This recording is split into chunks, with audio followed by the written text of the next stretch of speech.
دوسری شادی اور ہم پاکستانی۔ پاکستان میں تقریباً ہر دوسرا آدمی دوسری شادی کرنا چاہتا ہے۔ وجہ پوچھنے پر کہا جاتا ہے سنت ہے۔ جب ان سے سوال کیا جاتا ہے نماز پڑھتے ہیں تو اکثریت کا جواب ہوتا ہے جی ہاں، ہر جمعہ کے جمعہ پڑھتے ہیں، اور کئی تو سینہ چوڑا کر کے کہتے ہیں اس عید پہ پڑھی تھی، سالانہ نمازی ہیں، اللہ کا شکر ہے۔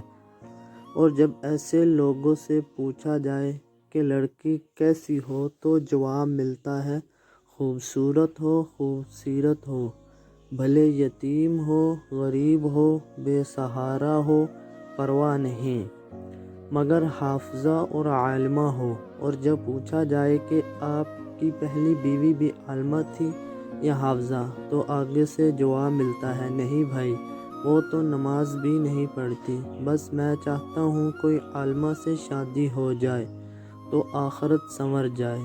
بیرون ممالک رہنے والے، خاص کر خلیجی ممالک میں رہنے والوں کو دوسری شادی کا بہت زیادہ کریز ہوتا ہے۔ شاید عربوں کی زیادہ بیویاں دیکھ کر ان کو شوق پیدا ہوتا ہے۔ ان کی بھی شدید خواہش ہوتی ہے کہ ہماری ایک سے زائد شادیاں ہوں۔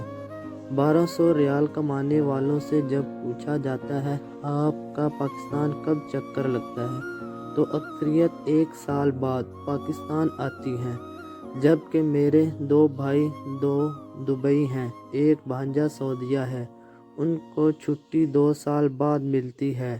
ان سے جب پوچھا جائے اسلام میں بیوی سے دور رہنے کی حد مدت کتنی ہے تو اکثریت کو اس کا علم ہی نہیں ہے۔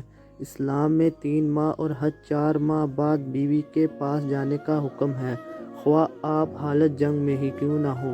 اب ان سے بندہ پوچھے اللہ کے بندے، تمہاری پہلی بیوی جس کے حقوق تم ٹھیک سے ادا نہیں کر پا رہے، وہ 8 ماہ کس کرب اور تکلیف میں گزارتی ہے، بجائے اس کا احساس کرنے کے، بجائے اس کے دل جوئی کرنے کے، وہ مزید شادیوں کا پلان بنا رہے ہوتے ہیں، اور اس کو بھی نکاح کے بعد پاکستان دوسروں کے آسرے پر چھوڑ کر بھاگنے کا پروگرام بنا رہے ہوتے ہیں۔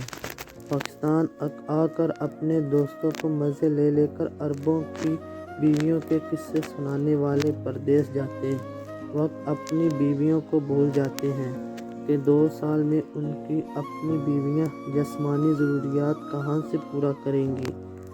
پاکستان میں جب یہ بات کی جاتی ہے کہ 1 کروڑ سے زائد لڑکیاں کنواری بیٹھی ہیں تو دوسری شادی والوں کے منہ میں پانی بھی آتا ہے، اور وہ اسے لوٹ کا مال سمجھتے ہوئے فوراً حملہ آور ہو جاتے ہیں، مجھے دے دو، مجھے چاہیے، میں کروں گا۔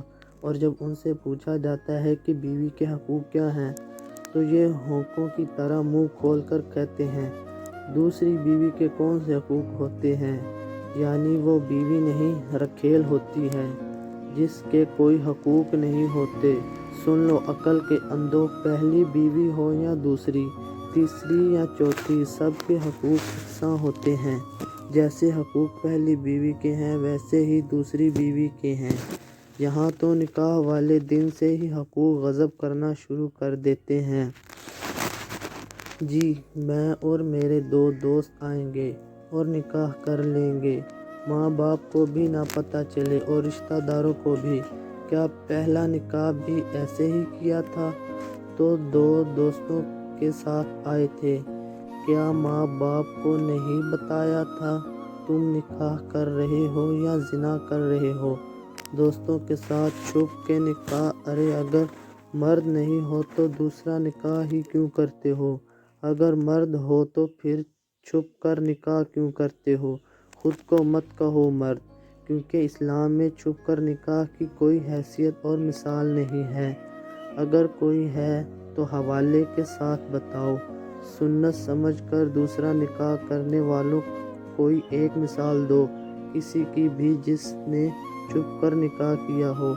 اسلام کو بدنام مت کرو، اپنی حوث پرستی کو سنت کا نام دے کر جہنم میں اعلیٰ مقام مت حاصل کرو۔ دوسرا نکاح سنت سمجھ کر بیوہ مطلقہ ڈس ایبل یا ایسی خاتون سے کرو جس سے کوئی نہ کرتا ہو۔ بچوں والیوں سے کرو، ان کا سہارا بنو، جن کے چہرے تمہارے جیسے کسی نے تیزاب پھینک دیا تھا ان سے کرو، تاکہ دنیا بھی اور آخرت بھی سنور جائے۔ آخر میں ان تمام بیوہ مطلقہ سے گزارش ہے کہ آسمان سے نیچے اتر آئیں، گھر گاڑی بنگلہ کی خواہشات کم از کم اب تو چھوڑ دیں۔ کوئی عزت سے اپنا چاہتا ہے تو کفران نعمت کا ثواب مت دیں۔ نیک اور دیندار کی دوسری بیوی بننے کی سعادت مل رہی ہے تو لبیک کہیں۔ کاہل کی پہلی بیوی بننے سے ذمہ دار کی دوسری بیوی بننا لاکھ درجہ بہتر ہے۔ اپنی زندگی سسک کر مت گزاریں، اپنے ڈور اللہ کے ہاتھ میں دے دیں، وہ بہترین کارساز ہے۔ میرے بھائیوں ہمیں چاہیے کہ ہمیں اپنی پہلی بیوی کے حقوق پوری طرح ادا کرنے چاہیے۔